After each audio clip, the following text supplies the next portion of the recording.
Dear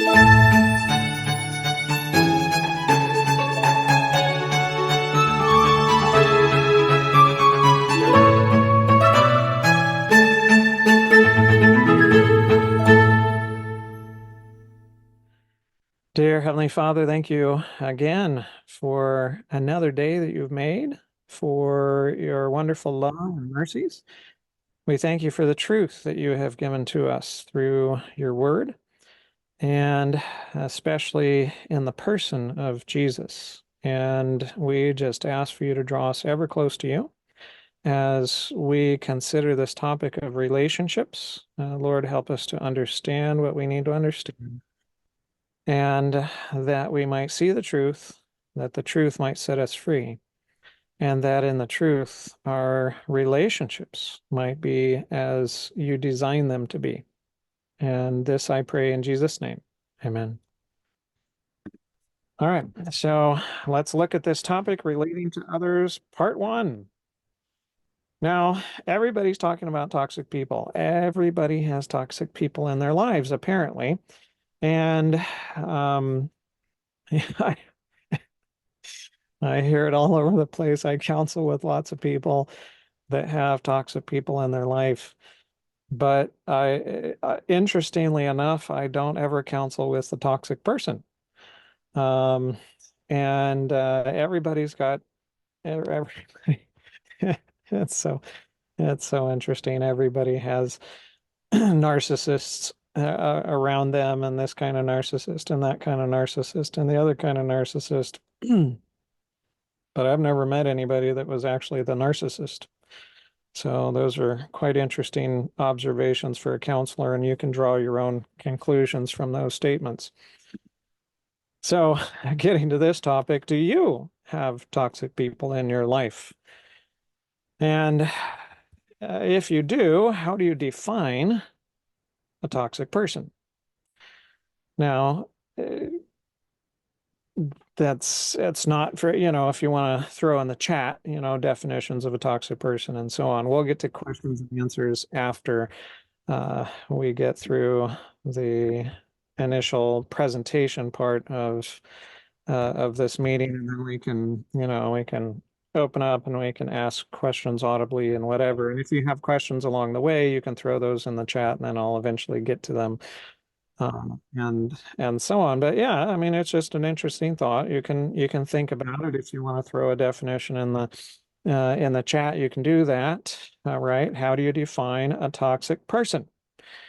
And so then be careful um, how you define them.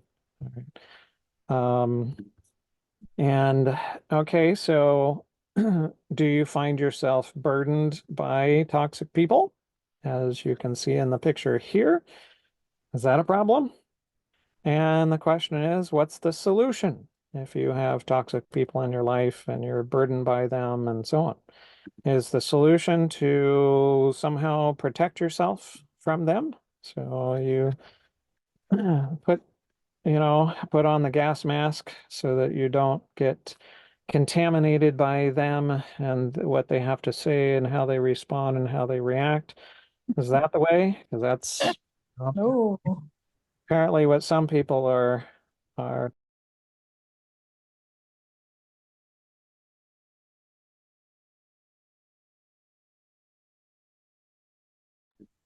sorry, I muted myself. So, we got to protect ourselves from those toxic people around us, or do we just get rid of them? That's a lot of the advice that's out there on the internet. You need to just get rid of the toxic people in your life, as you can see in the picture here. Of course, that would not be an appropriate means of doing anything good. But another question might seem unrelated, but when does poison harm you? When does a poison actually harm you? And the answer to that is it only harms you when you drink it. That's when poison harms you. If it's outside of you, it'll never harm you. If it remains outside of you, it'll never harm you. It only harms you when it comes inside. In this case, of course, it's a liquid, so we'd talk about drinking. If it was a solid poison, then when you eat it. If it was a gaseous poison, when you breathe it. When it comes, it's when you absorb it, when you take it in, when you bring it in, when it becomes a part of you. So, when do words harm you? Well, words only harm you when you eat them and you make them your own. It's only your own words that can harm you, not the words of someone else.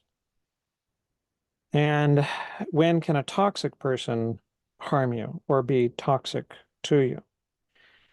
And the answer is only when they are your source. It's only when a toxic person is your source that they can be toxic to you. If they are not your source, they can't poison you because you can only be poisoned from your source. And of course, I'm not talking from a physical standpoint, we're talking about spiritually. So, when or why do you make someone else your source? And do you have a choice for that, or is your choice fixed? Are you stuck? Are you unable to do anything other than make them your source? These are questions for us to think about, for us to chew on. So, in marriage counseling, my greatest difficulty when I'm doing marriage counseling, and especially when I have both individuals in the marriage that is not doing well together at one time, my greatest difficulty is convincing the wife that her problem with her husband is her problem. My greatest difficulty is convincing the husband that his problem with his wife is his problem. My greatest difficulty is convincing each of them that if they didn't have a problem, they wouldn't have a problem with the other person's problems. So again, we'll let that marinate. We'll let that sink in. Right? So if you have a problem with somebody else's problem, then you have a problem. And the solution is an internal solution. It's not an external solution. Pretty much everybody who's coming to me for marriage counseling wants me to fix the other person. They want me to fix their spouse so that their spouse is not so X, Y, or Z, whatever they classify them as, and so on, so that they can live a happy marriage with them. And of course, their way of obtaining a happy marriage is for the other person to be fixed, and then they can be fine. But if God went about fixing everybody else, then he would go about fixing no one. And in fact, he cannot fix anyone without their consent. And so if he went about fixing others, well, he would fix, no one would be fixed. It wouldn't work. So you can never fix the other person, and any attempt to do so is futile. It will not work. And so if you think that the marriage is going to be resolved by the other person changing, the other person being fixed, then you're in a delusional state, and that's your problem. You can only, with God's help, fix yourself. That's it. You have no responsibility to fix anybody outside of yourself. And when the internal problem is resolved, then you will be free, even if no one around you changes, even if they remain exactly the same. Same responses, same behaviors, same words, same manifestations of the sinful fallen human nature. God can save you so that you are free, even though no one around you is. And others' problems won't become your problems when your internal problem is resolved, because you will recognize that their problem is their problem. And if you have a problem, that's your problem. And when you understand the truth, you don't go trying to step into somebody else's problems in order to fix their problems as if they were your problems. You deal with your problems and your issues with you and God, and you leave them to deal with their problems between them and God. And when the internal problem in yourself is fixed, you won't feel pressured to fix them. And you will be at peace, even when chaos surrounds you. Just like Jesus in the boat with the storm. And then immediately after that, Jesus in the face of the demoniacs. Complete internal peace, though there was chaos going on around him. So when we are in the truth, then that experience of Jesus will be our experience as well in the midst of our current relationships and whatever else is going on in our lives. Now, of course, we must review. We've got to keep in mind what is the basis of all of our information, all of our evaluation. I shouldn't say the basis of our information. God is the source of information. The enemy takes information and rearranges it so that it goes from truth to error, but we must evaluate all information, and it must be evaluated by the fundamental law that nothing exists or functions from itself, and nothing exists or functions for itself. Everything in creation is dependent upon something. There's some material, some resources, some power, some something that it's dependent upon. You and I are dependent upon food and water and warmth and oxygen and sunlight and so on and so forth, but we're also dependent upon love and harmony and respect and understanding and righteousness and truth and security and so on and so forth. We have various different physical needs, we have various different spiritual needs, and those things come from outside of us and must be brought inside in order for us to live and function, but it's not brought inside for us to just keep it to ourselves. We do something with it and we benefit or bless others through it. So, in other words, everything takes in order to give, takes to give. Your life, your function, your purpose comes in taking and giving, taking and giving. And so everyone functions like a channel with an entrance and an exit. The taking is always at the entrance, the giving is at the exit, and the entrance and the exit are never at the same place. Never. You never take where you give, and you never give where you take. It's impossible. The channel always goes in one direction. And so therefore, cause is never where effect is. Effect is never where cause is. They're separated. The effect had, wherever the effect is, the cause came from outside of it because it's only a one-way channel. It's not a, doesn't work in a loop by itself, right? In a circuit by itself. Now, all of creation works in a circuit with God as the center and each channel connecting to the next channel and so on and so forth until you get back around through Christ to God.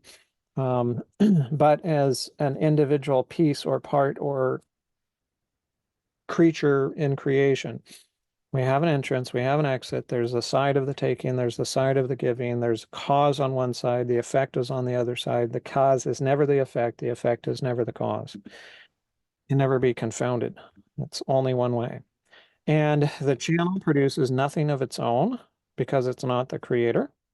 And the channel only has what it has while it's in the process of taking and giving. It does not retain permanently anything that it takes or anything that it gives. And it keeps nothing for itself. Everything is passed along. Everything is passed along. You don't have a single cell in your body that is the same as when you were developing in your womb. All of them have been replaced, right?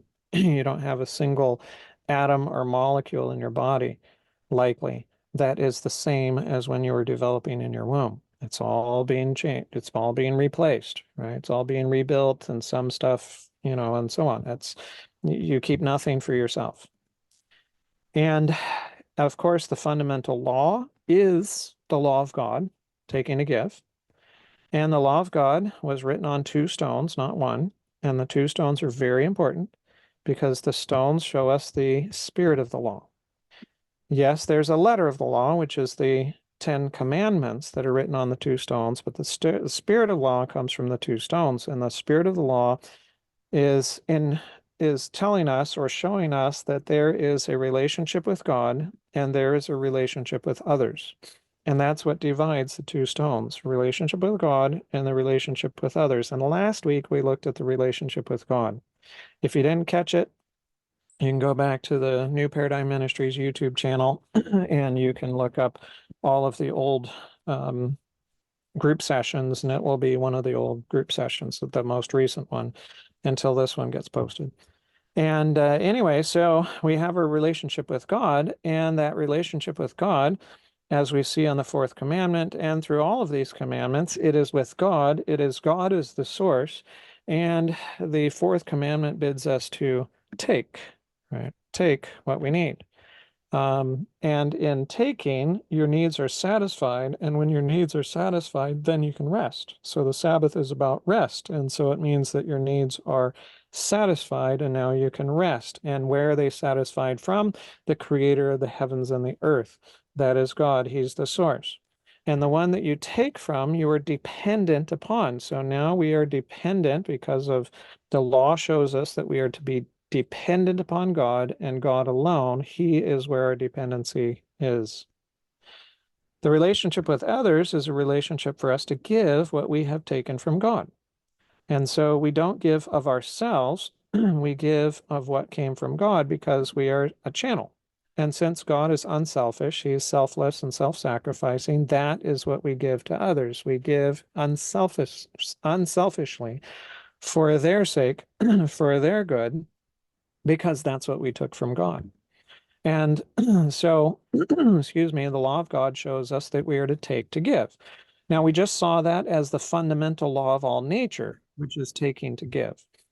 And the law of God is essentially the fundamental law of all nature. It's just the fundamental law of all nature does not specify where we as humans take and where we as humans give. The law of God specifies that, and it says, okay, well, we take from God and we give freely to others. And that was a wasp that just landed on me, so I'm going to make sure he doesn't crawl down my shirt.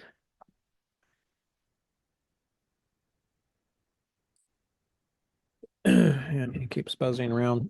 And anyway, so that is love. Love is taking everything that you need from God, and it is giving freely to others from what you have taken from God.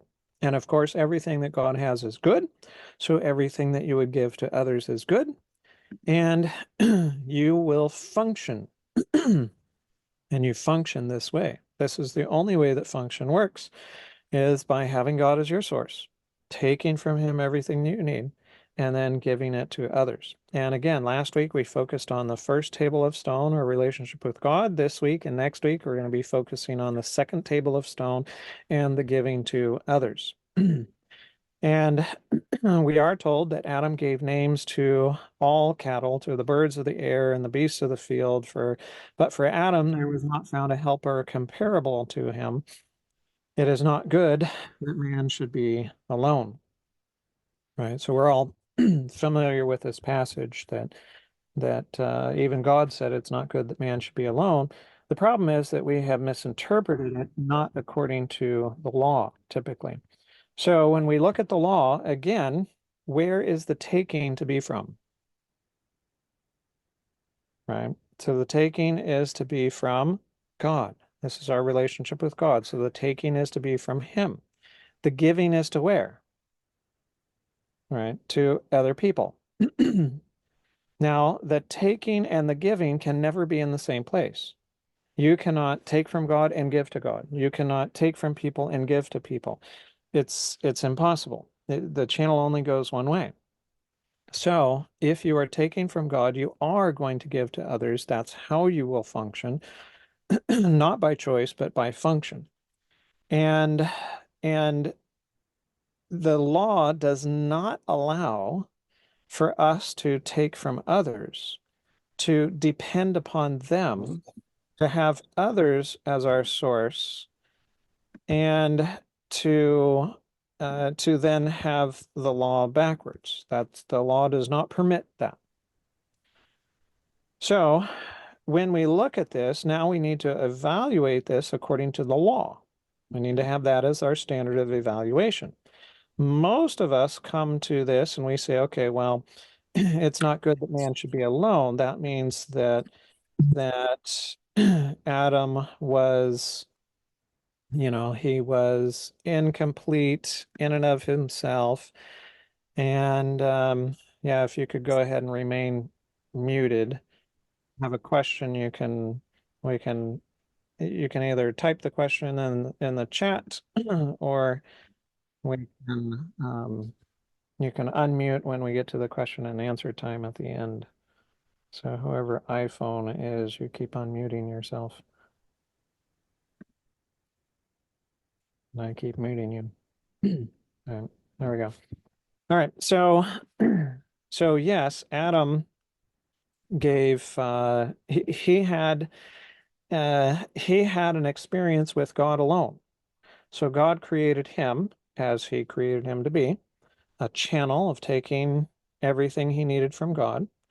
He had the correct identity that he was a child of God. He was connected with God by faith. He took what God offered. By trust, he bound himself to God. And then he took to give, and so he gave to the rest of the creation. And while he was completely fulfilled when it came to the taking and everything that God had for him, and from the source side of things, there were some deficient things coming on the giving side of things because he didn't have somebody that had the same capacities, qualities that he did.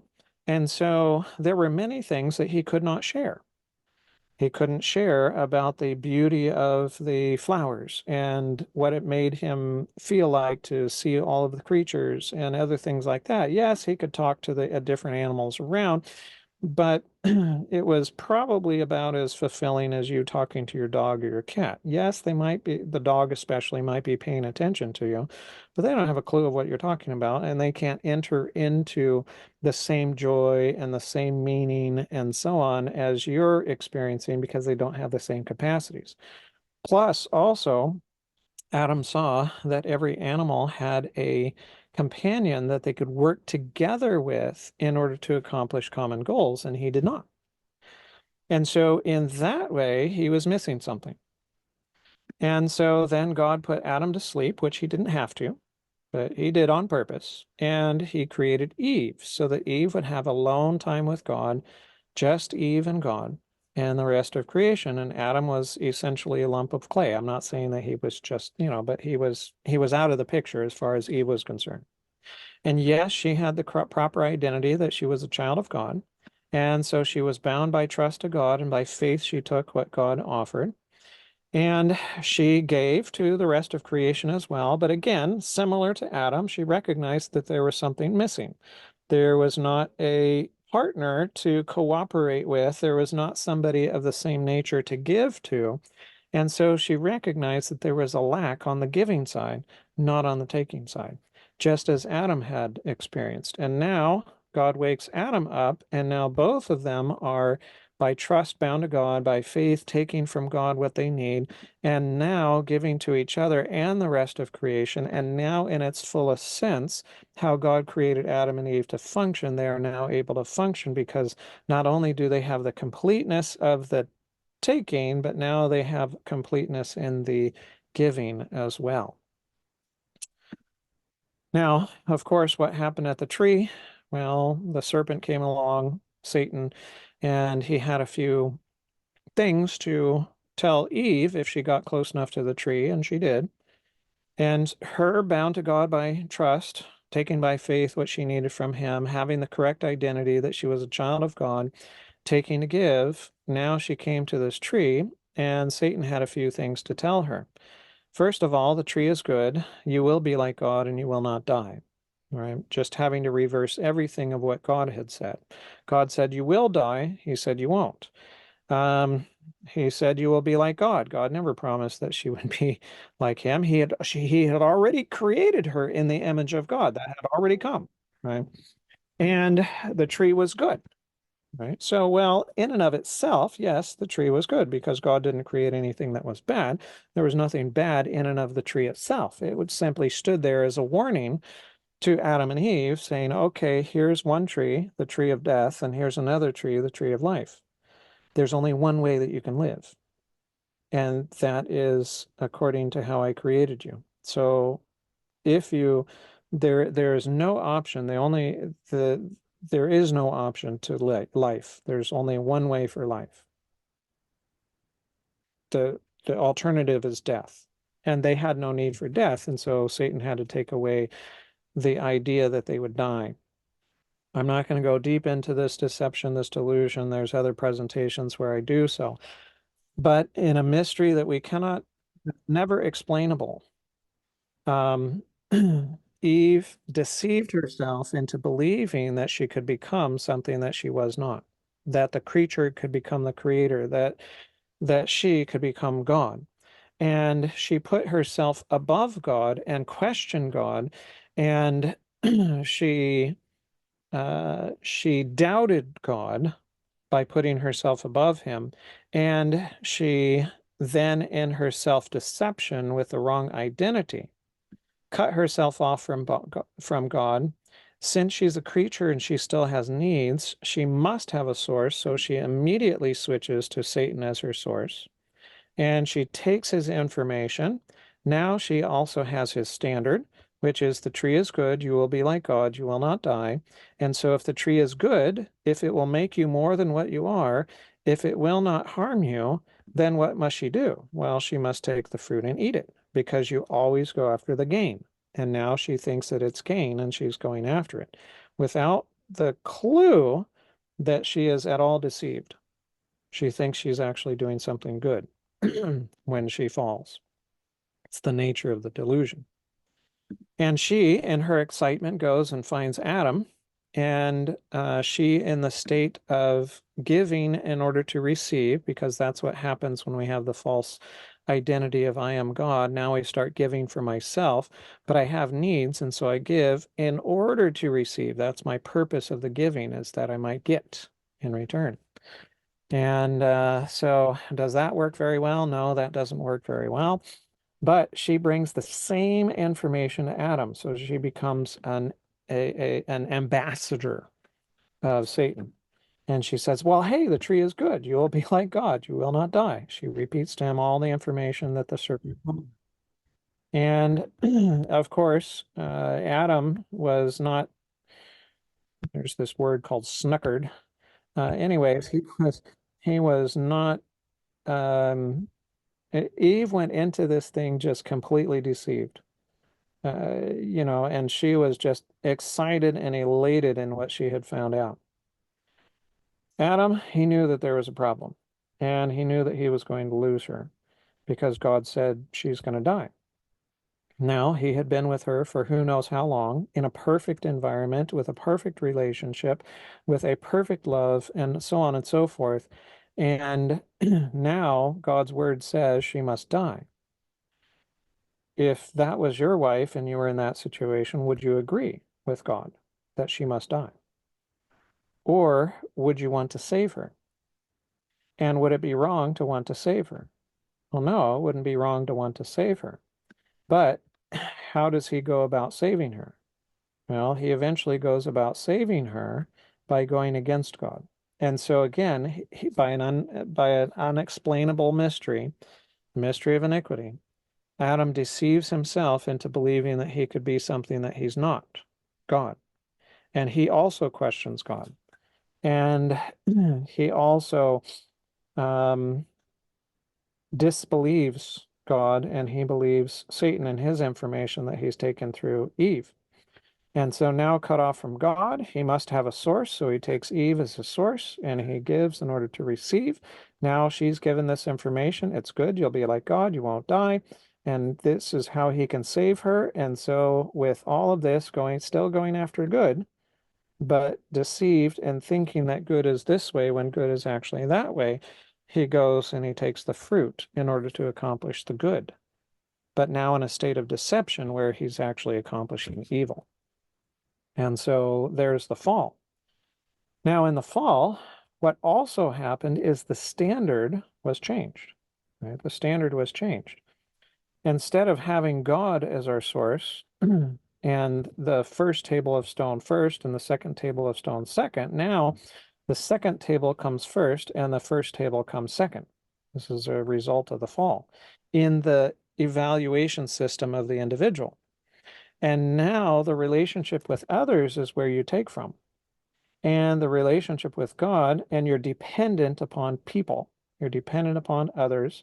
They are your source, and so on. And now you give to God, and you're not dependent upon Him. What they think is what drives you, not what He thinks. Their opinion is important to you, not His opinion. There you are, you are a slave to them, not to Him, and so on. And since other people, if you have other people as your source, they're going to be selfish. You're going to be taking what's selfish. You're in the delusion, and the delusion itself is selfish. And so you're going to be giving what is selfish, and you're going to take from people, and you're going to try to give to God from what you took from people. And it's a tarnished sacrifice, right? God said, I do not desire sacrifice, but what? Mercy, justice, truth, right? He wants things to be right. He doesn't want sacrifice because we bring him blemish sacrifices.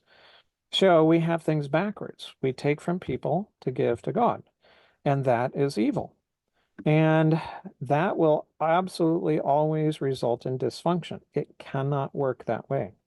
So the deception leads us into a place where we convert, we turn around the two tables of stone. And yes, we can still keep to the letter of the law and so on, but we cannot even, I mean, superficially, it can appear that we are keeping the letter of the law when the whole time we are absolutely breaking all of the law because the spirit of the law is broken and we have really other gods before God because we have people as our source and we depend upon them rather than God. And when we're people oriented rather than God oriented, and yes, we could put our name in here, and we orient after self as well. That's part of the delusion too. Now, since we were created as intelligent creatures to govern ourselves, and we were created to bind ourselves by trust to our source, and by faith take what we need from that source and bring it into ourselves that we can then operate by it. Since we were created that way, then we can understand now Jeremiah 17 and verses 5 and 6, where it says, Thus says the Lord, cursed is the man who trusts in man and makes flesh his strength. And as I mentioned last week, I like to personalize this. Thus says the Lord, cursed is the husband who trusts his wife and makes her his strength. Or cursed is the wife who trusts her husband and makes him her strength.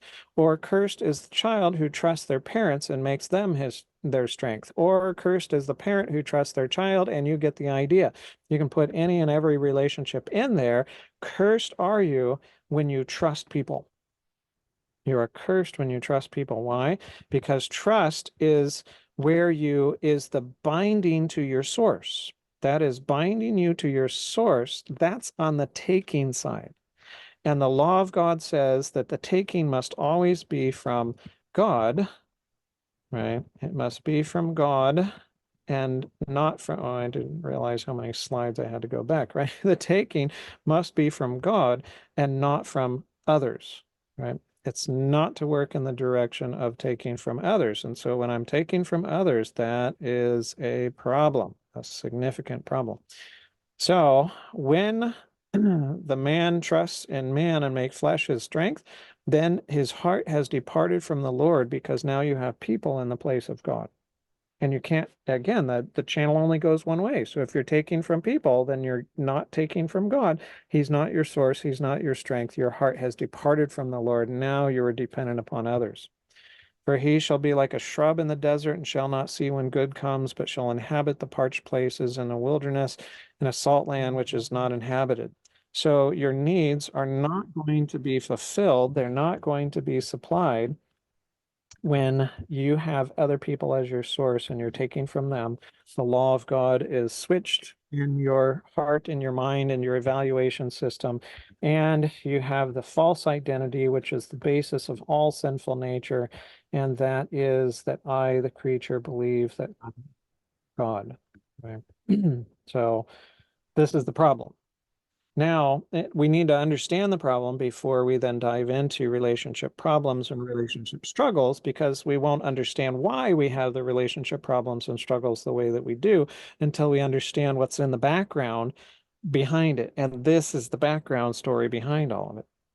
Now, if I am God, certain things are going to be true, right? Yes, I am created in order to govern myself, but I govern myself by identity. That's the very beginning of the individual, very beginning of the spirit's governance. And when the identity is correct, then I have God as my source. I take from him what I need. I'm bound to him by trust. By faith, I take what I need from him. My needs are fulfilled, which is pleasurable. And then I give from what I took from God, which is good, and that's pleasurable as well. And nothing and no one can take what I need and force it into me. Only I can reach out and take it. But what happens if my identity changes and now it's wrong? And instead of having the identity of a child of God, now I believe that I am God.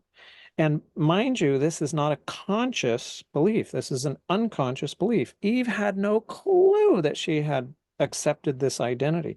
Adam had no clue that he accepted this identity. Most people have no clue that we are conceived with this identity. We develop in our mother's womb with this identity. We grow up in our mother's arms with this identity. We grow into adulthood with this identity. We grow old with this identity. And if the plan of salvation has not worked out in our lives and so on, we die with this identity, right?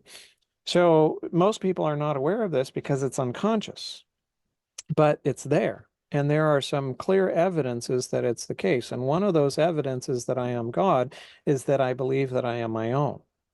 And if I am my own, then things are done to me. It's personal.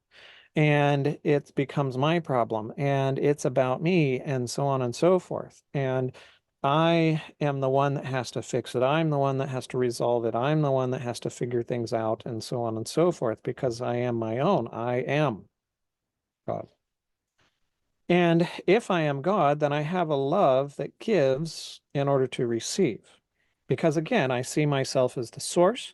And, everybody, I will not infrequently, I will ask women, especially when I'm speaking in a crowd, at a church or some conference or whatever. If I'm speaking, I'll ask the ladies, how many of you have, put all of your love into your children? How many of you have put all of your love into your marriage and so on, especially when they're, we're marriage counseling and so on and whatnot, and they're distraught with what's going on and their husband's in pornography and doing this and the other things and so on, and they're falling apart. And I'll ask them, well, how much of your love did you put into them? Did you give them? And of course, women are all in. And so they are all of their love to the children, all of their love to their spouse. And then I pop their bubble, not to disappoint them, but because you never look for the solution if you think you already have the solution. Right. And that is what's the popping of the bubble? You have never loved anyone with your love ever, because as the channel, you have no love of your own. You are not the creator of it. There's not a single bit, not a single drop, not a single particle, not a single whatever. Of course, it's not physical anyways, but there's not a single bit of love whatsoever that you have ever produced that ever came from you and that you can claim as yours. Ever. If you have ever loved anybody with love, which most of us, it's a very rare occasion, because what we have is not love, but selfishness. It's the giving in order to receive for myself's sake, right? If you have ever loved anybody with any love that was truly love, then it came from God, not from you. So you have never loved your children with any of your love. You have never loved your spouse with any of your love. You have never done it. Get that idea out of your mind, because it's part of the deception that's going to hold you captive and disappointed and all this kind of stuff. We need to recognize that nothing is our own. We have never given anything of ourselves. We have never really sacrificed anything that came from us. No, not get that out of your mind, right? That's not the case. And so, love, we think that we give from ourselves in order to receive. Now, if I give from myself, what must I be? Well, I must be God, right? I must be God. Now, every language has their I love you. And of course, in English, it's I love you. Um, and the question is, when you tell somebody I love you, is that a statement of fact or is it a request? Are you telling them that you love them, or are you asking them to love you? Which is it? Right? Well, in our sinful fallen human nature with the I am God, you can only say I love you as a request. You can never say it as a statement of fact because you're always giving in order to receive. Now, you might not recognize that that's the case as long as every time you say I love you, you receive an I love you too in return. And something that you believe is at least as sincere as the I love you that you gave them, right? But the moment you don't receive it back, that's when problems come. When you say I love you and they say okay, and you say I love you and they say that okay, whatever. And you say I love you and they say, well, that's your problem, and so on. And every time you say I love you, you get some response like that. Well, it's not going to be long before you stop saying I love you, because I love you is for the purpose of receiving an I love you too. And if you try enough times and you don't get an I love you back, well, it's time to go figuring out a different way to catch the fish, right? Now, we give in order to receive. That means that we invest. We put something of value in someone, but to get something of greater value back from them. So we might give flowers, but we're looking for acceptance. We might give time, which really doesn't belong to us, but we we are looking for belonging. We might give attention, but we're looking to receive attention back again for ourselves. And as long as the flowers result in acceptance, we don't know that we were doing it for ourselves. We think we're doing it for them. And when we give time, as long as we get the belonging from it, well, we don't know that we're doing it for ourselves. And as long as we give attention and we get attention back, we don't know that we're doing it for ourselves. It's when it doesn't get returned, then how we respond at that moment reveals to us whether we were doing it for ourselves or whether we were doing it for others.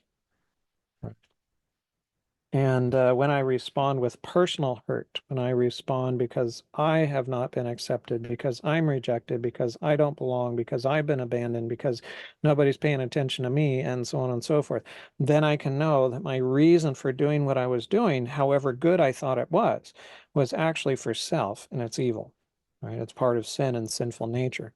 And one of the hard things for us to understand is that the very love that we have had for our loved ones, the love that we've had for our children, for our parents, for our spouses, for our siblings, for whoever it might be in our lives, our friends, and so on, our love is not love at all.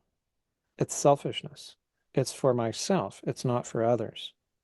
And it's hard for us to take that, to grapple with it, to wrap our minds around it. It's something that's very foreign to many of us. But we need to come to recognize that that's the case, because if we don't understand the problem, it'll never be fixed. Never be fixed. So let's imagine somebody in your life that you love the most, and it's a special occasion that's coming up. My wife and I, it's 28 years today that we started dating in college many years ago. And and so yes, it's a quasi anniversary time for us. Our 25th wedding anniversary is coming up in May. But so we went. It's a busy day, but we went for a walk together, alone without the rest of the kids before this meeting because I got the presentation done a little bit early, and we could spend a little bit of that time together. And after this is over, then have the kids in bed and we can talk some more and and so on. And it's great.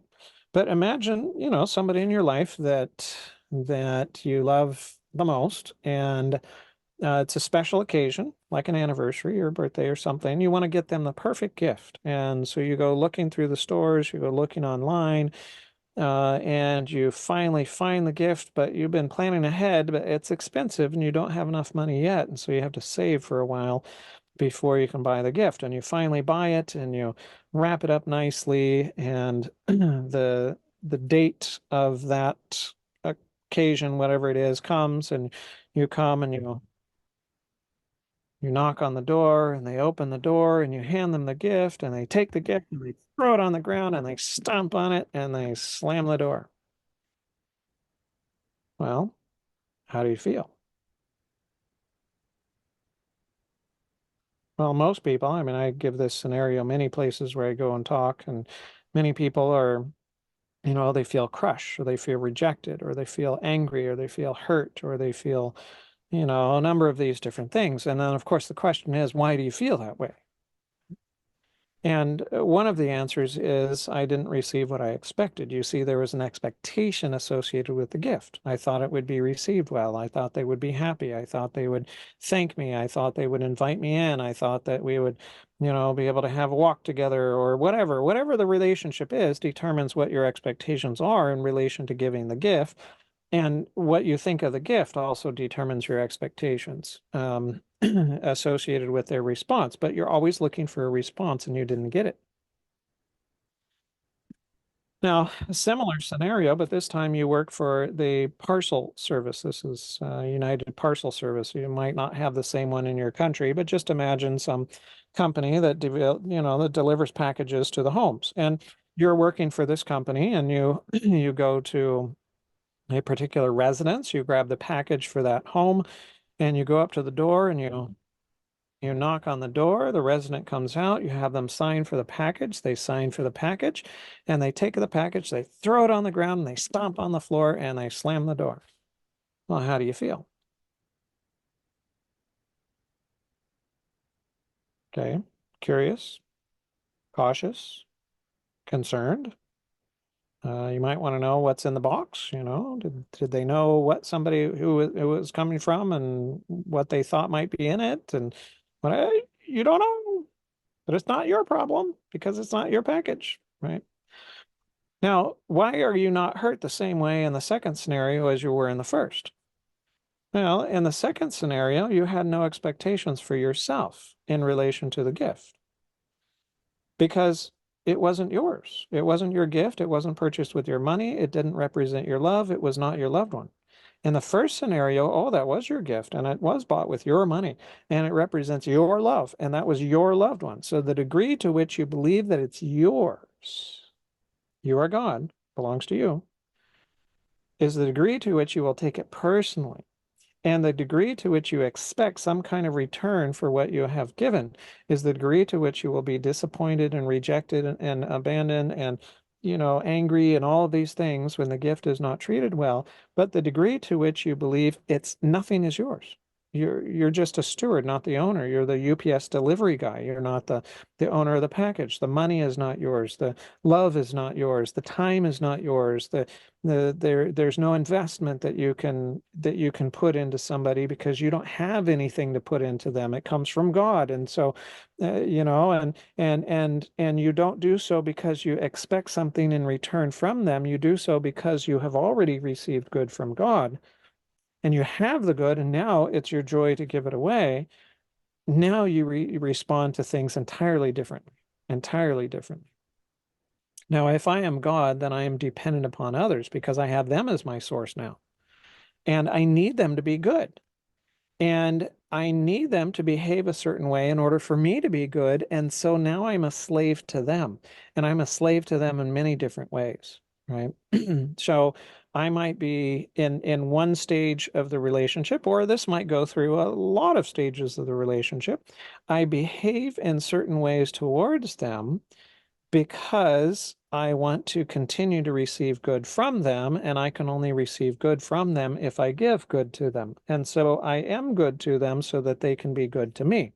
Again, the sinful, fallen human nature will take things and twist it around so that everything that appears to be good is actually coming from an evil motive.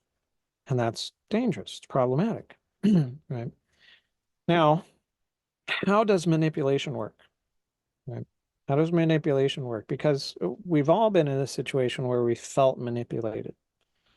But how does that work? What happens?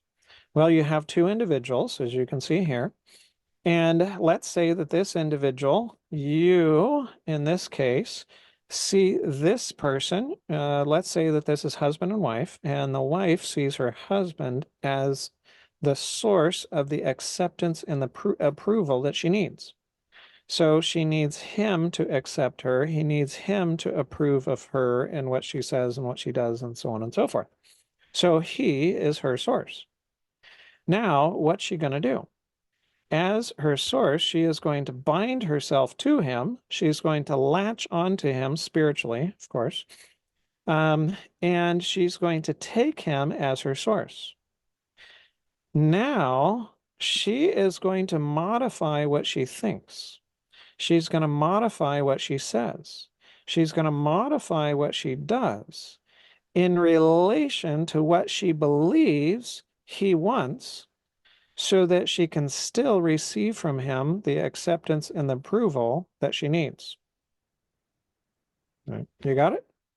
So she is binding herself to him, and now she feels manipulated by him because she's changing her thinking and her speaking and her acting according to what she perceives he wants. But the reality is that he can never actually manipulate her. He doesn't have the power to do so. He cannot get out of his own sphere and actually get into her sphere. But it's her own delusion, it's her own sinful nature, it's her own lie of the sinful fallen human nature that causes her to think, to believe a lie, that he actually possesses something that she needs. And so then she binds herself to him in order to maintain whatever it is that she needs. And that works in the opposite direction as well. I'm just not going to illustrate it on this slide, but it works in the opposite direction too. So he sees her as his source of respect and love and understanding and so on and so forth. And so he binds himself to her so that he can receive those things from her. And he modifies how he thinks and speaks and acts in relation to what he thinks she would like and so on, so that he can continue to receive from her. But she can never actually manipulate him. It's only he who manipulates himself by his false belief. And she manipulates herself by her own false belief.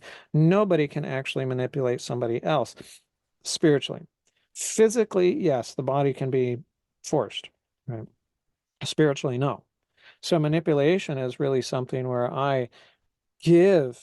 under a delusional state, I modify how I behave in relation to somebody else and what I think they believe and what they want and so on and so forth. Now, that modification can be from the happy side, as we saw, but it can be from the bad side as well, because fear is a powerful motivator. It is. So fear and violence are oftentimes used in relationships in order to keep another individual as your source. And so the individual that would use fear, that would use violence and so on in order to maintain or keep somebody else with them is a slave to the one that they are doing that to, because they see that person as the source of what they need.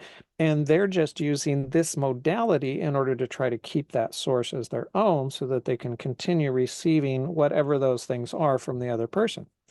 And this person in the sinful fallen human nature is always remaining in that situation for what they might receive still from it, because a lot of times the person who's an abuser also is a flatterer.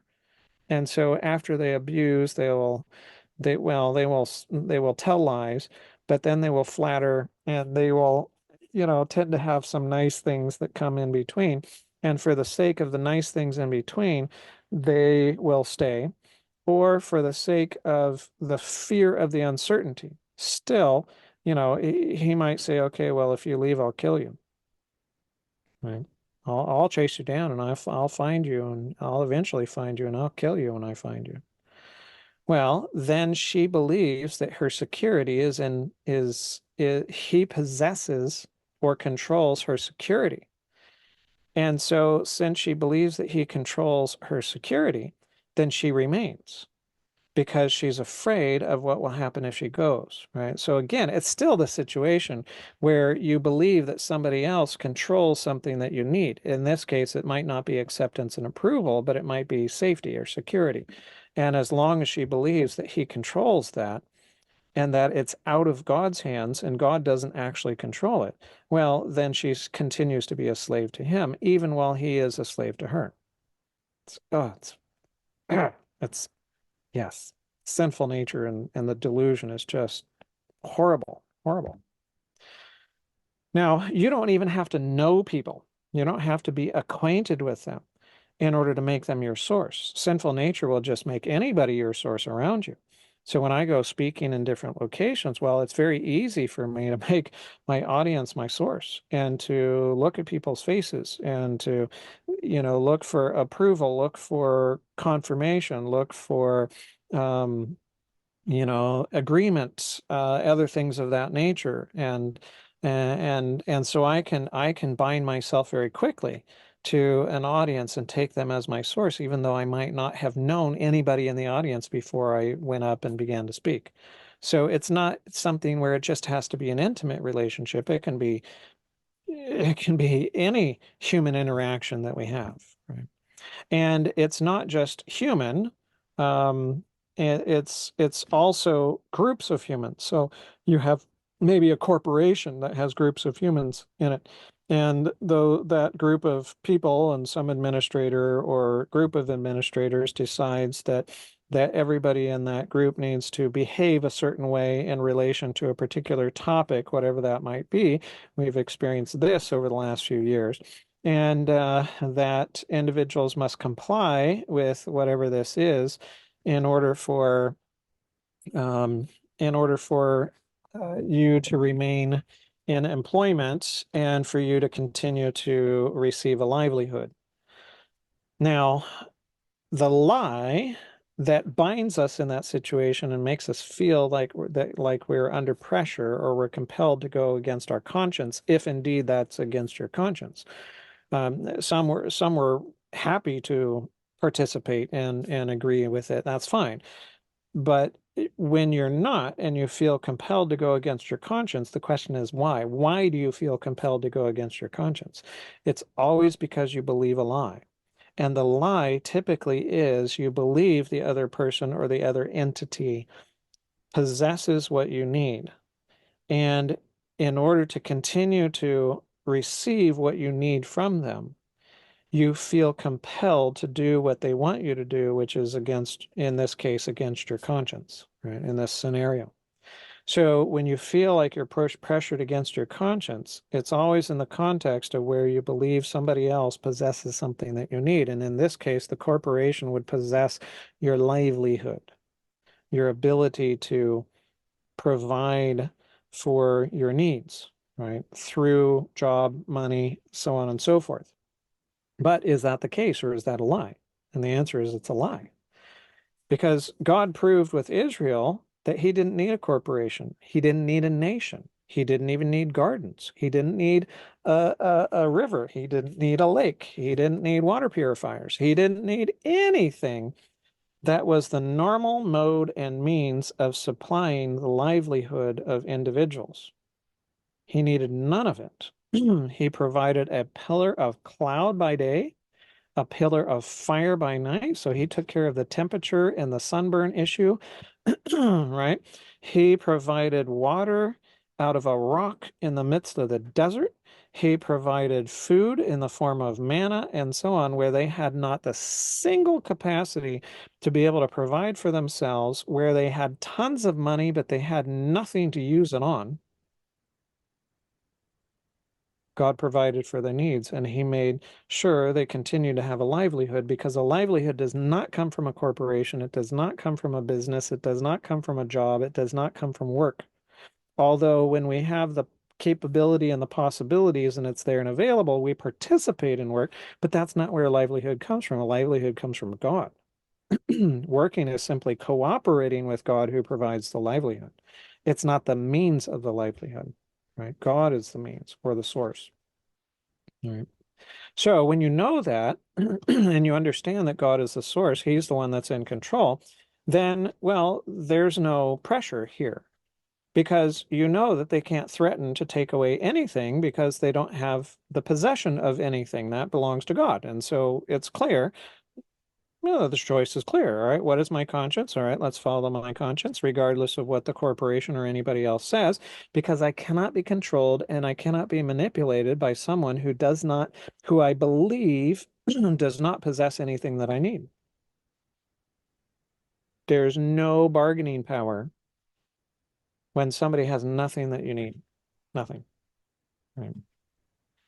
And it's true for governments as well. If you believe that your government is the source of your identity, if you believe that your government is the source of your freedom, if you believe that your government is your source of travel, if you believe that your government is the source of whatever you think your government is the source of, then in that area, they can control and manipulate you. And they can put you in pressure against your conscience in regards to something by threatening to take away something that you think that they control or something that they possess. When you recognize that your identity comes from God, that your freedom comes from God, that your ability to travel comes from God, that all of these things come from God, not from the government. When you are dependent upon Him and Him alone, then you're free from any control or manipulation from that standpoint. Now, you will become a very good citizen of that government when you have God as your source, because you will behave as God does, which is as a good citizen, in harmony with God's will, never outside of harmony with God's will. So the moment you need somebody, you're in trouble. You're in trouble because they're your source. They're your idol. You cling to them. You can't let them go. You can't lose them. In this world, we're told that love is when you can't lose somebody. Oh, I must have you. I have to have you. I can't lose you, and so on. And you see that all throughout the movies and entertainment and everywhere. Why? Because it fits with the sinful fallen human nature, because we have people as our source rather than God. It's true, you cannot lose God. You can't. But if people are in their rightful place and the law of God is set up right so that you're taking from God and you're giving to others, they can walk away and you're still okay because you have God as your source. Right. They can die and you're still okay because you have God as your source. You always have your source. But when you have people as your source, oh boy, watch out. All sorts of chaos happens. So what about people pleasers? Well, people pleasers have people as their source. And they do what they can to please others so that they can receive from them what they need, whatever that's attention, approval, acceptance, harmony, whatever it might be. So you cannot have God as your source and be a people pleaser at the same time. You can't. It's impossible. If you are a people pleaser, you do not have God as your source. It's impossible. It just doesn't work that way. With God as your source, you can, with peace and confidence, face the displeasure of anyone and everyone in the world, as long as you know God is pleased with you. That's who you need to be pleased with you, is God, not others. So there's freedom there, right? Freedom. Maybe you've been in a situation where you've been walking on eggshells. Okay, where does that come from? Same delusion. If you're walking on eggshells, then the other person is your source. God is not your source. And you believe that they control something that you need. They control your comfort, so they can beat you up where you're uncomfortable. They control your safety, so they can harm you. They can kill you. They control your peace, so you're always at anxiety and so on and so forth. They control something. You believe that they control it, and so you live in fear of losing what you need. You fear losing your comfort. You fear losing your safety, losing your peace, losing whatever. But while you're trying to hold on to all of these things, you can never have any of those things.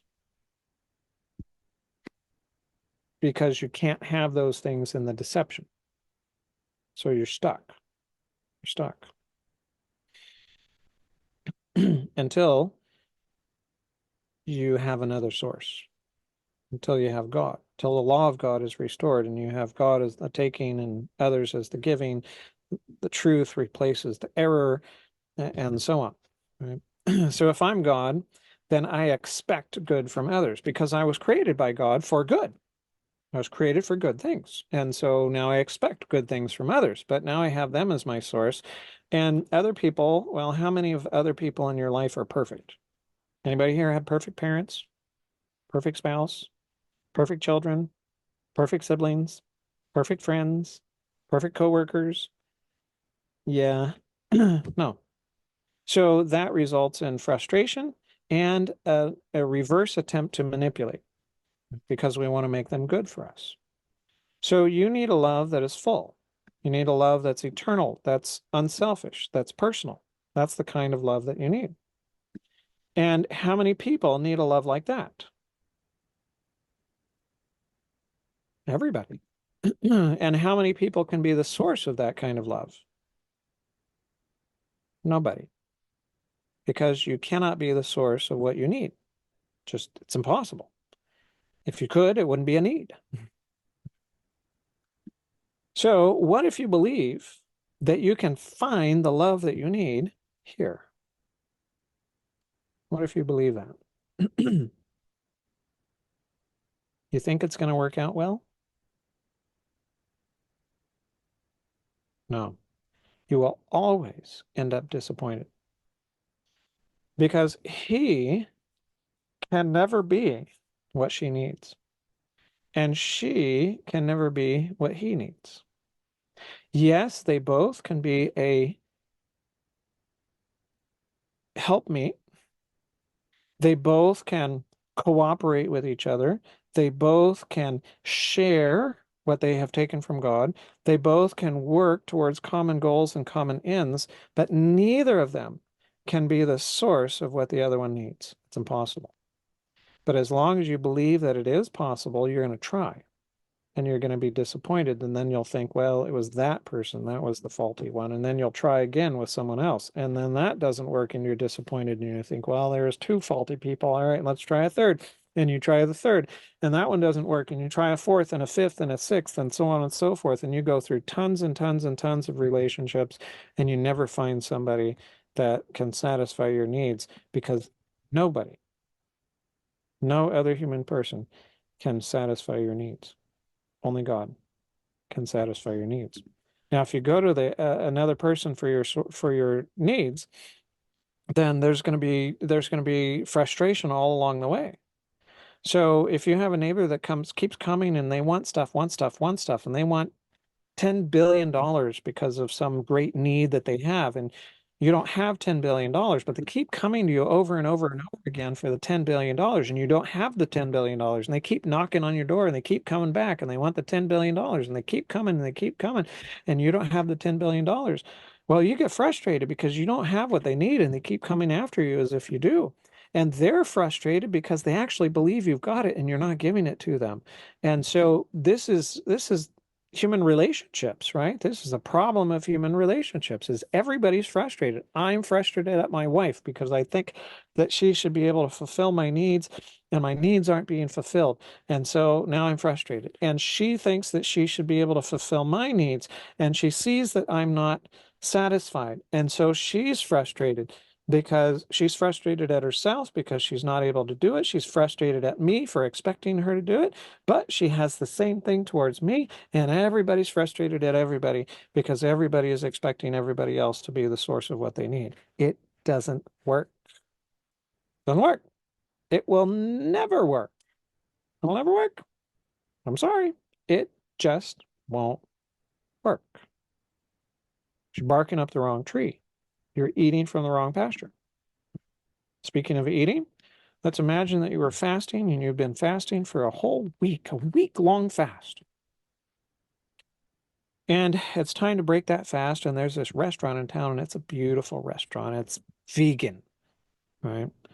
Plant-based, whole food, plant-based, and it's just wonderful. They know how to season and flavor everything wonderfully, and it has 200 different options that are there, large salad bar, bunch of hors d'oeuvres, art entrees, desserts even, and so on. And it's just this great place. And so you go to this buffet restaurant in order to undo your fast, to break your fast, right? And so you pay at the door and you get your tray and bowl, spoon, plate, fork, knives, couple extra napkins and so on. And you haven't been there for a while, so you want to check out the territory, see what things are available. And so you look at that, you smell that, you're like, oh, I really want that. But you see something else, and you're like, oh, I want that even more. And then you see something else, and you're like, oh, I think I've got my game plan on what I'm going to get. And then you leave all of your utensils there and you go outside and the door slams behind you. Well, it shuts behind you, and you're still hungry.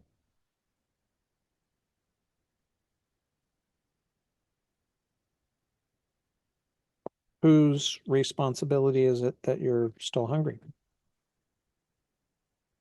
Well, it's your own. It's not the restaurant's, because it's not the restaurant's responsibility to feed you.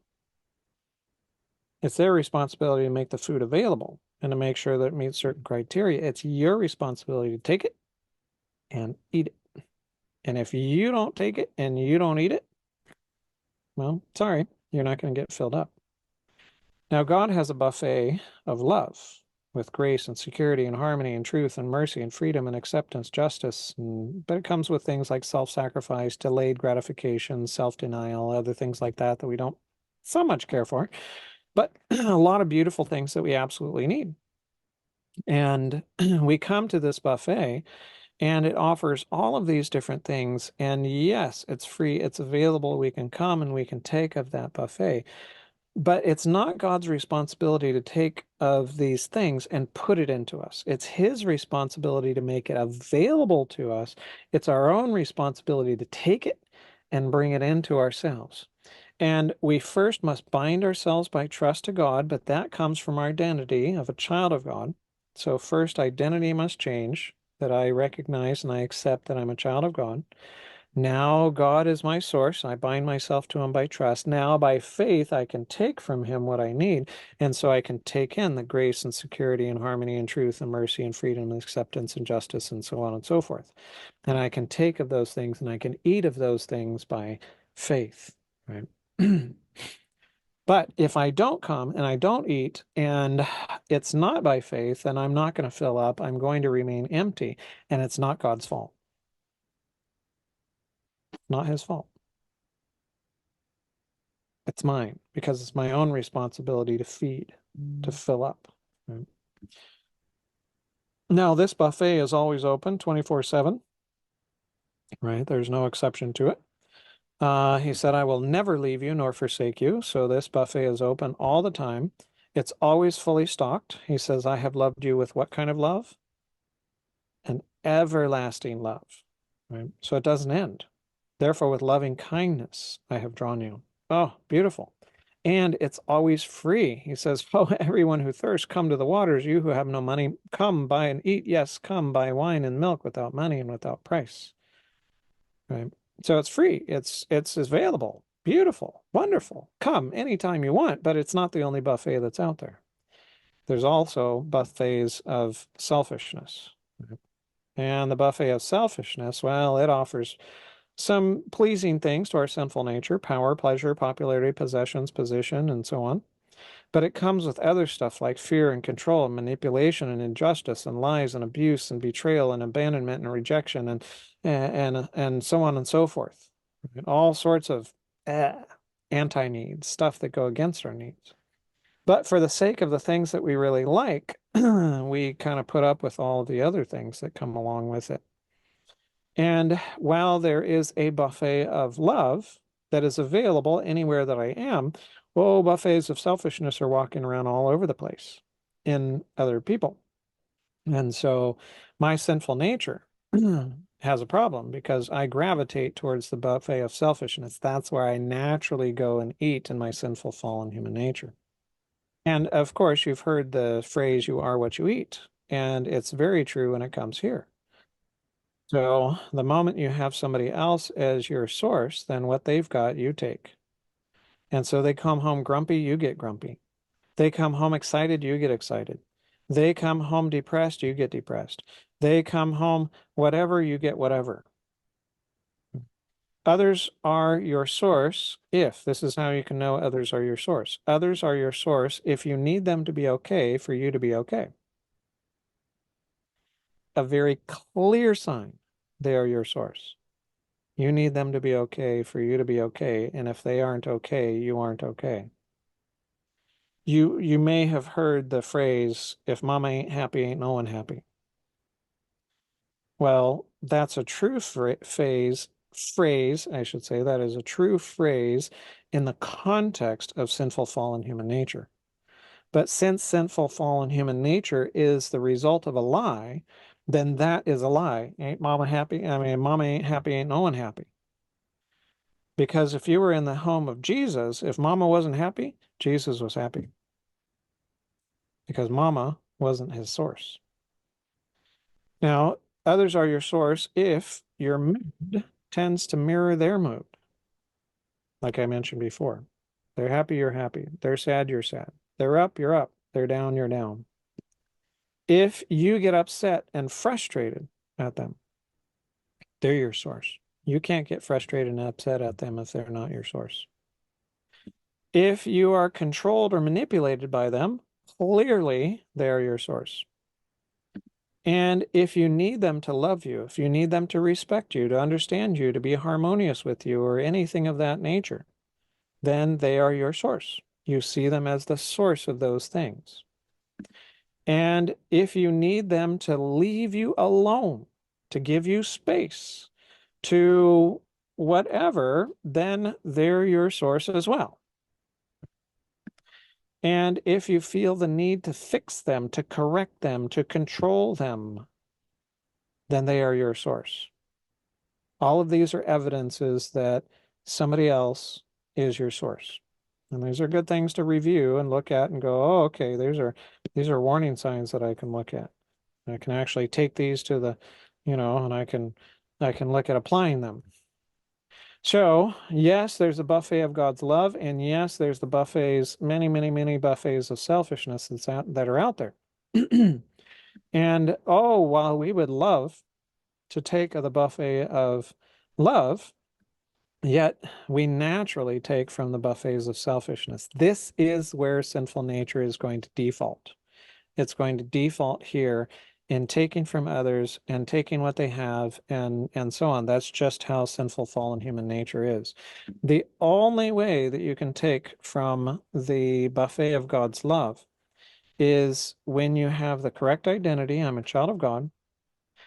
Then you can bind yourself by trust to God as your source, and you can take from God what he offers. Now you can take from this buffet of love and you can make it your own.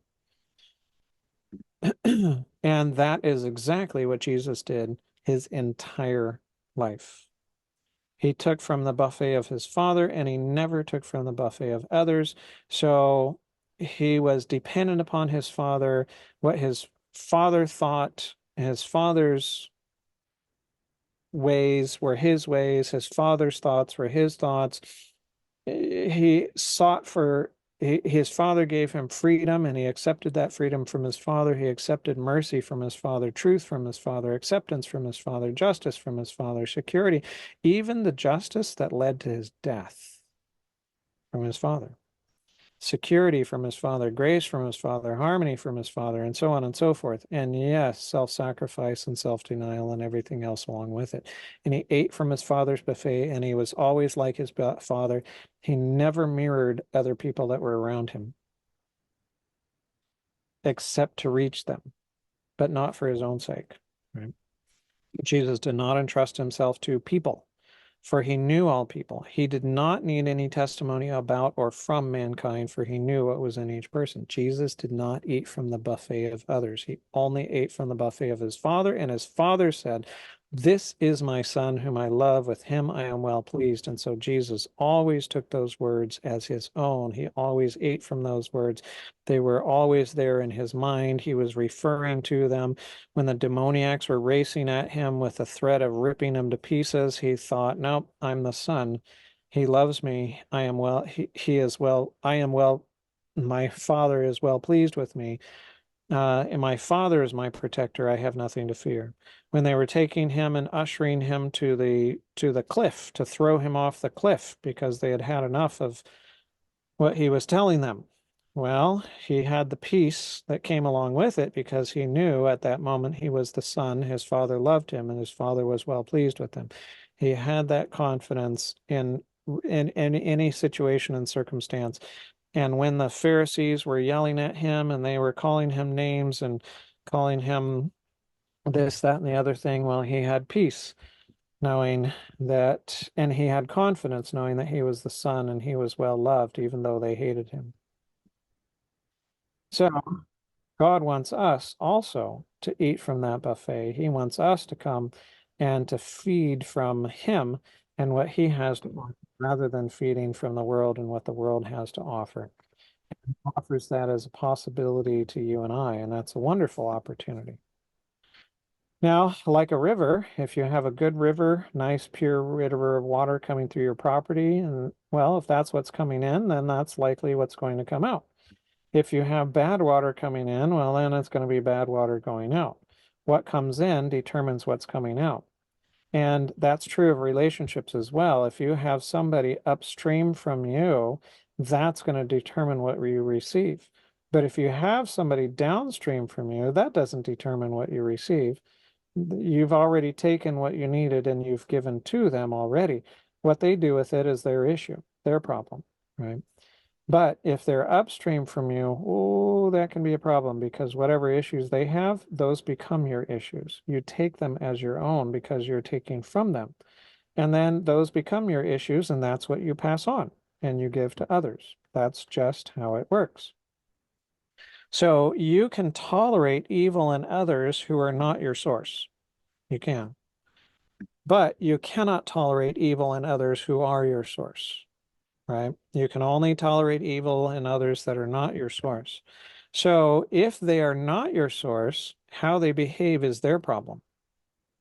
But if they are your source, then how they behave becomes your problem because you make it your own and you're taking from them and you need them to behave well in order for you to be well.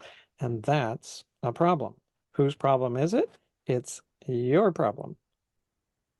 Now, I'm not saying they don't have a problem, but that's your problem. Right? So the need to make others good will perpetuate the evil that you hate. Right? If you need to make others good, it will perpetuate the evil that you hate in others. Because there's only one thing that can overcome evil, and that is love. There's only one thing that can terminate it as the very thing that can tolerate it. That is love. Right? And the love that forces others to be good is evil. It is the very foundation of evil. It's the bedrock of evil. That is forcing others to do what I believe is good.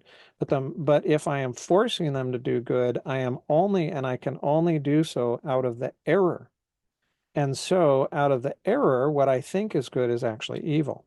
So in reality, when I force others to do good, I am forcing them in the direction of evil.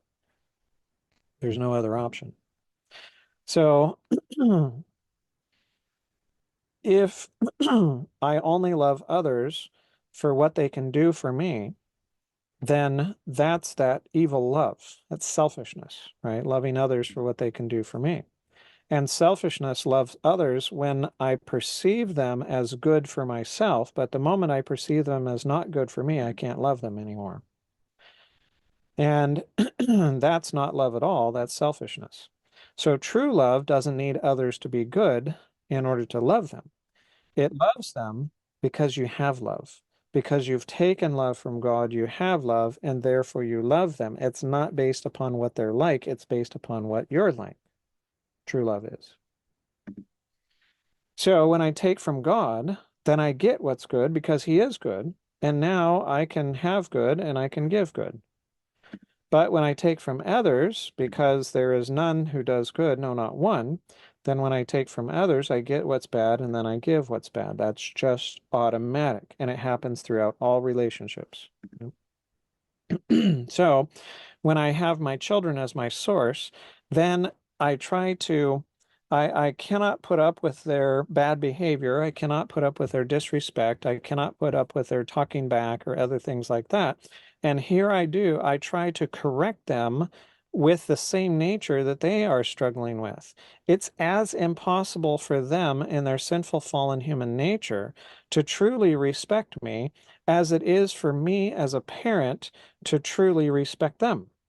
Because respect will love the person and give them freedom to be however they are. Respect will love the person while you give them the freedom to be how they are. And you cannot do that just as much as the child cannot do that. And so you're in the same problem that the child is in, but you're trying to correct them with the same problem that they have, which will never fix them. Force will never fix. Right? And when you have a spouse and the spouse is not behaving well and so on, then you feel compelled to fix them, but you feel compelled to fix them through the same problem that they have, which is not going to fix the problem. And then if you are in other situations, you become the moral police. You tend to police others in regards to how they act, how they behave, and all that kind of stuff because you see the actions as the real deal rather than the taking and the input being the real deal. And so you start measuring and monitoring externals rather than focusing on the internals. And you make it your business to get into other people's business to determine what they do in their own sphere of action and so on. And if you can't get into their sphere of action, if you don't have the authority to be able to do so, well, at least you can sit back and you can steam and you can stew and you can complain and you can murmur and mutter and all that kind of stuff about all how the church is going to hell in a handbasket and people aren't living up to the standards that they used to before and so on and so forth, which very well may be the case because we are coming to the end of time and we know that that's happening. And yes, we can see it around us. But the moment we start stewing and steaming and taking the pastor to lunch after the sermon, because we then start dissecting the sermon and dissecting the pastor and eating him for lunch after the sermon, you know, and right, you get it. Um, and when we're complaining and when we're stewing over things and so on, that is not coming from the truth. It's coming from the lie. It's not coming from the grace of God. It's coming from selfishness and so on. So whether force is used to accomplish evil or good, it will always only accomplish evil because force can never accomplish good because it is evil. And something that's evil cannot accomplish good. Love never forces, and force never loves. It's exclusive. And no one uses force for evil reasons for the purpose of loss. Everyone uses force for good reasons for the purpose of gain. So everybody's always going after gain and they're using force for the sake of gain. And so they think it's good, right? So you can never trust the one who forces because they're not trustworthy. And you can never be trusted if you use force because force, by its very nature, is part of the delusion, the deception. And somebody who's in the delusion and will use force is delusional. And so they therefore cannot be trusted, right? It's just impossible. If I'm God, then it's about me. And so if it's about me, then it's personal. It becomes my issue. You did it to me, and so on. And so when somebody cuts you off in traffic, well, then they cut you off in traffic. That's an offense against you.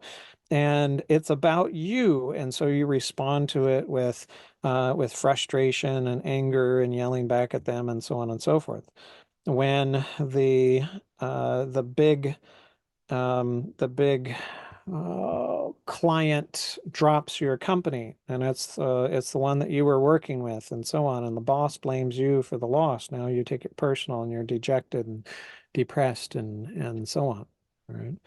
Or you were playing that piece, that difficult piece on your violin at the concert hall, and you nailed it. You just nailed it, and there was a standing ovation, and you have such elation and and so on related to that. Okay. All right. And or you went on that date and your date didn't show up and you got stood up on the date and now you respond with rejection and frustration, anger, feeling stupid, and so on and so forth. Right? All of these come when you have others as your source and they're not behaving well. They're not performing well. And yes, we take things personally. When the cat knocks the cup over and water comes out, when you knock the cup over and tea comes out, when the earthquake knocks the cup over and milk comes out, and your friend knocks the cup over and grape juice comes out. Well, it's not water because of the cat, it's not tea because of you, it's not milk because of the earthquake, and it's not grape juice because of your friend. What comes out of the cup can only come out of the cup because that's what's in the cup. Nothing else can come out of the cup but what's in there. And if nothing's in there, nothing can come out. Doesn't matter how hard you knock the cup. So it's equally true with people. Nothing can come out of a person unless that's what's in the person, right? So what comes out of somebody else comes out of them because that's what's in them. So when somebody comes out in your presence, they come spilling out in words and actions and so on. And they do so in a way that's not so nice. Well, is that about you or is that about them? Well, it's about them. It's not about you. They're just being them in your presence. And what's in them is coming spilling out of them in your presence. But why do you take it as if it's about you? Well, you do so because they're your source. And when they're your source, you take responsibility for what they say and do. And so you make it to be about you. And so you take their problem and you make it your problem. And now it's your problem and you see it as your problem. Now you have to fix your problem, which is them. But it's not your problem. What comes out of somebody comes out of them because that's what's in them, not because of what's around them. Mhm. So it couldn't come out of them unless it was in them. It's not about you. Jesus said, out of the abundance of the heart, the mouth speaks. Solomon said, out of the heart flow the issues of life. Right? So God's just trying to tell us it's not about me. What other people say, what they do, how they say it, how they do it, it's not about me, it's about them. And Jesus recognized that, and he recognized that what other people said and what people did was about them, and he let it be about them, and he didn't take it as if it was his problem. But he loved them. And to the degree to which he loved them, he could hurt for them, he could pity for them, he could sorrow for them, and so on and so forth. And so, yes, he was a man of sorrows and acquainted with grief, and he hurt for them incredibly more than you and I can imagine, because he loved more than we can imagine. But he didn't hurt for himself. He didn't go, "Oh, I can't believe they're saying that to me. Oh, I can't believe they did that to me. Oh, they know how they're hurting me so much." And what? No, no. He hurt for them because he recognized they had the problem. It was coming out of them. It was their issue. And yes, he was there to try to help them with their issue, but he knew that he couldn't help anybody unless they acknowledged that the issue was their issue. If they thought their issue was somebody else's, he could never help them. You've heard sticks and stones may break my bones, but words will never hurt me. Maybe you've heard the other phrase, sticks and stones may break my bones, but words will crush my soul. Well, the real answer to that is the only words that can hurt me are the bad words that I eat, the wrong words, the lies that I eat. Truth can never hurt you. You can eat it all day long, it'll never hurt you. It's the lies that will hurt you. And it's only when you take the lies and you bring them in, you make them a part of yourself, and now you live by them, you operate by them. That's only that can hurt you.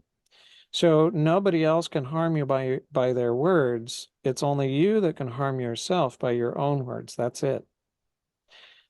If they're your source, you will take their words. Right? If they're your source, you will take their words. And then you will live by them. You will eat them, and then you will live by them.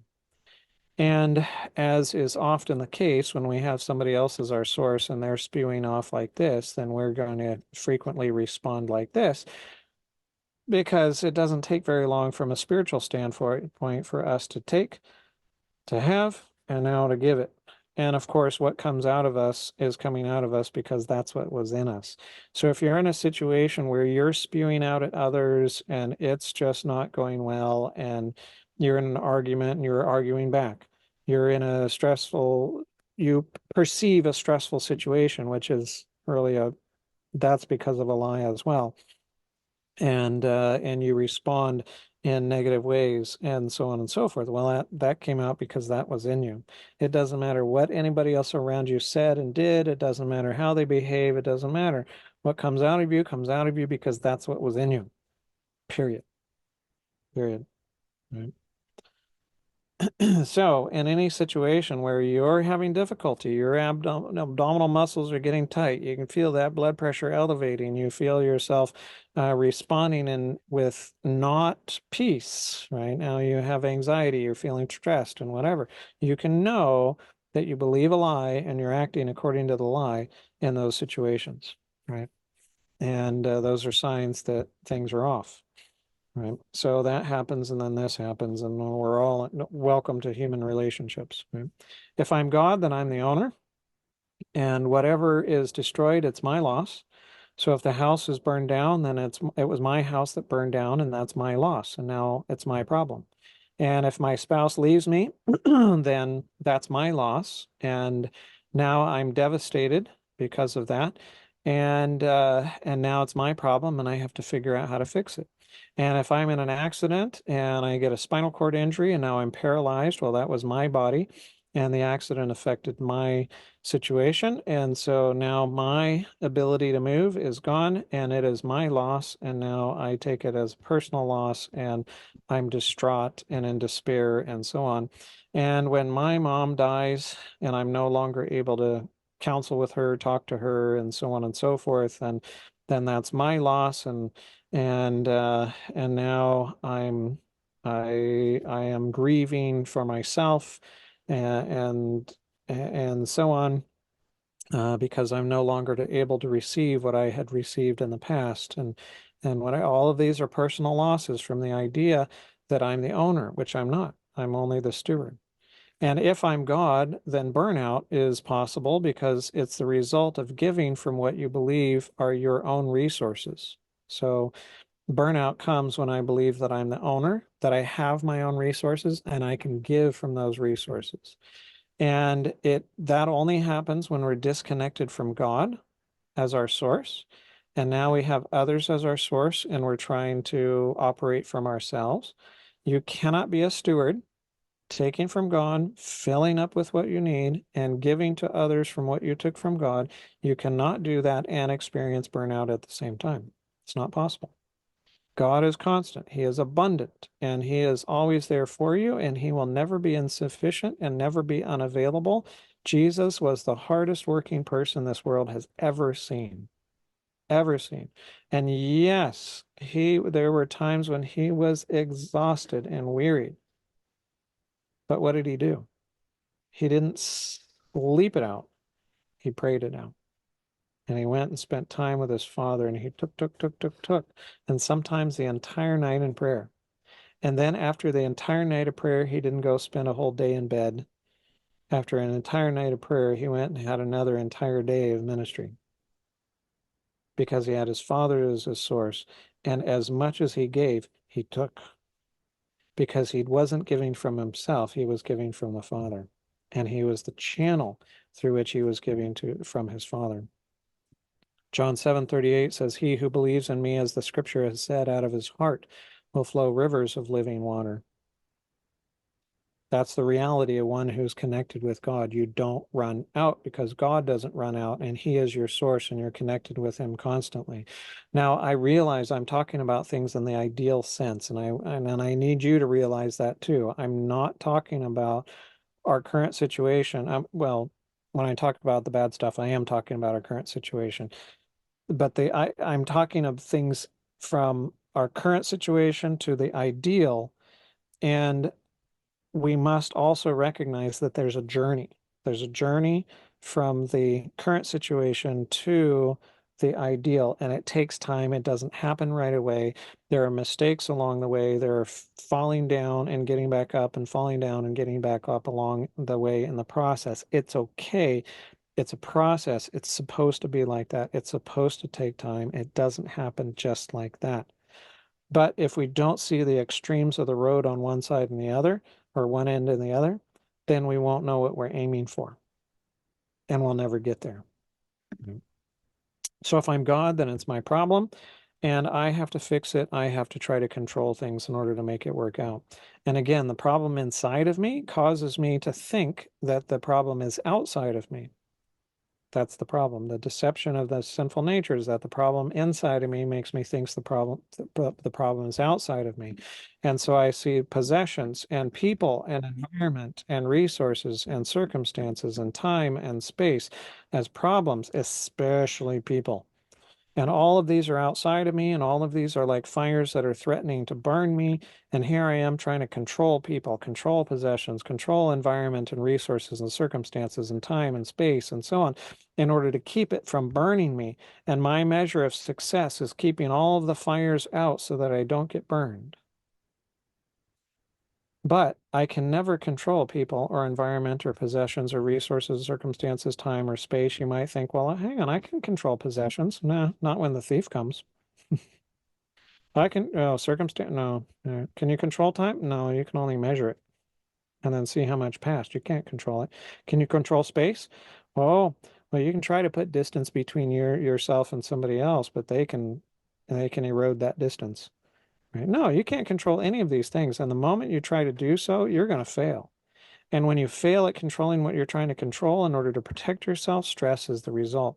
Stress is the result of trying to control what you cannot control, that which is only under God's control. So stress is the result of trying to be God unconsciously. And if I am God, I'm the judge, and there's going to be condemnation when I judge. I'm going to beat myself up, and I'm going to have guilt and self-hatred and other things like that in response to it. But I'm also going to blame others for what they say and what they do. And so then we're going to end up with bitterness and the bitterness trap. And with that bitterness trap, well, I believe that I'm God. I believe that you sinned against me. You violated my law, whatever that is, my standard. And that sin is going to require a penalty. And so for justice's sake, that's justice for me. I'm going to uphold that justice, and I'm going to extract the penalty from you. At least I'm going to try to. And you're only going to go free when you have paid the penalty in full. So I'm going to continue that justice extraction process until I think that you have paid for all that you've done. But if you don't pay in full, you're not going to go free. And the delusion or the deception is that, well, you did it against me, and I'm putting you in prison, and you're going to stay in prison until you pay for everything. But you can't pay because no measure of suffering or anything can undo the past. Therefore, you're never getting out of prison. So that's what I think in my delusional state. The reality is I'm looking through the bars the opposite direction. And the truth is that you wronged God, not me, because I don't belong to myself. I belong to him. And I am the one that's in prison, and I'm going to stay in prison until you pay for everything that you did. And you can't pay, so therefore I'm never getting out of prison. And that's a problem. That's a problem.